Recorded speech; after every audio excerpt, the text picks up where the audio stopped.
Hello, YouTube. This is Lucas, the Prince of Darkness, bringing you a new episode of Why You Gotta Hate. This episode is dedicated to a superhero that is very near and dear to my heart. No, not Spider-Man, but very close. The Scarlet Spider. Well, you see, the thing is that the Scarlet Spider is known as Ben Reilly, a clone of the Amazing Spider-Man, created by a crazy supervillain called the Jackal. To make a long story short, there's a guy named Miles Warren who basically was super traumatized when Gwen Stacy died, because it turns out he had a major crush on her. So he does what any grieving person would do. Decides to clone her. Yeah, because that's not creepy at all.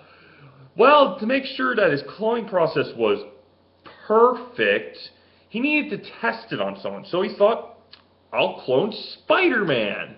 So he manages to get some DNA.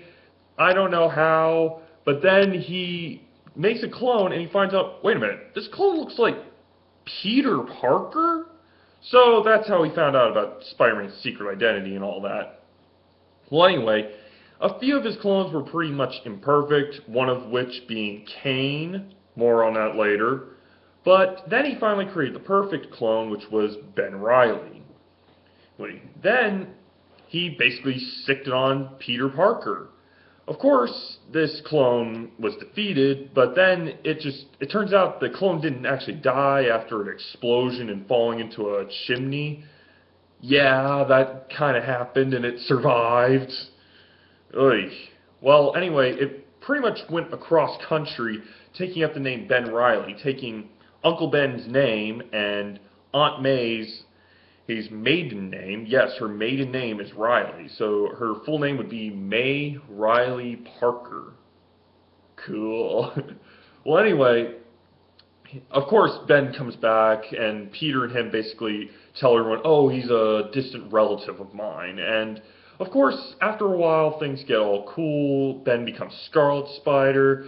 Then it is revealed that after taking a genetic test, because of a completely different story that got both these Spider-Men confused, they take a genetic test and it turns out that Ben's the real Spider-Man and Peter Parker's the clone.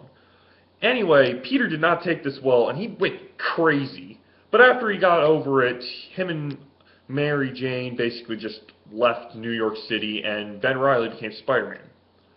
Everyone hated that. Oh my god, people went crazy because of that storyline. And the writers realized they really dug themselves a hole on that one. So they came up with the perfect fix. And to be honest, in my opinion, it was a pretty darn good fix. It turns out the Green Goblin was behind everything. He tricked Spider-Man and Ben Reilly into thinking that Ben was the real person and Peter was the clone, when in fact he switched up the test. So, wow. All this just to make Peter Parker go crazy. Green Goblin just went up a notch on his evil chart. I mean, dang. You know a villain really hates the hero when he's going so far as to just drive him crazy with a clone. You know you're evil when you do something like that. But after he died and it was revealed he really is a clone as his dead body disintegrated, everyone danced on his grave, essentially. Everyone hated Ben Reilly. Everyone keeps saying, oh, it's so good that Ben is gone. I'm like, you guys are jerks. He was a great Spider-Man.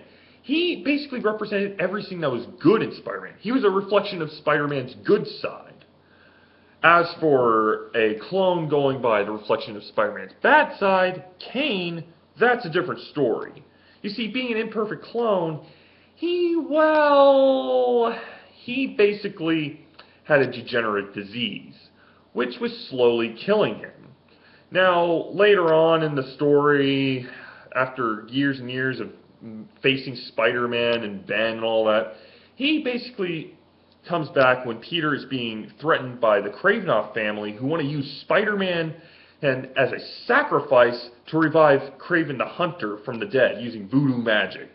Basically, Kane pulls the ultimate trick on the Kravinoff family, and basically he puts on Spider-Man's costume and poses as him as they kill him.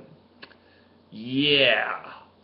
Well, anyway, Peter Parker survived, and it turns out later on that Ben came back from the dead because, well, that's a completely different story, but he came back from the dead. And, of course, the Jackal was waiting for him, ambushed him, and turned him into a tarantula for the Spider Island event. But then he gets cured by Spider-Man, and he's pretty much normal. No degenerative disease, no extra spider limbs. And he just, by accident, it winds up becoming the Scarlet Spider. It was really good, his Scarlet Spider run. I actually collected the entire series of the Scarlet Spider from 2012 to, I think it ended like last year or a year before that. It was a good series, a great run. Honestly, it just made me really like the Scarlet Spider overall. But there are still people that hate Ben Reilly. Yet, surprisingly, there are people that do like Kane. And like me, there are people that like Ben and Reilly and Kane as Scarlet Spider. We love both of them. And I find it really difficult to understand why people can still have such a beef with Ben Reilly. The story was fixed. Norman Osborn just screwed stuff up because he's crazy like that. So why do you guys still hate him? That's the big question here. If any of you have an answer as to why you hate Ben Reilly so much, please leave it down in the comment section. I would love to hear it.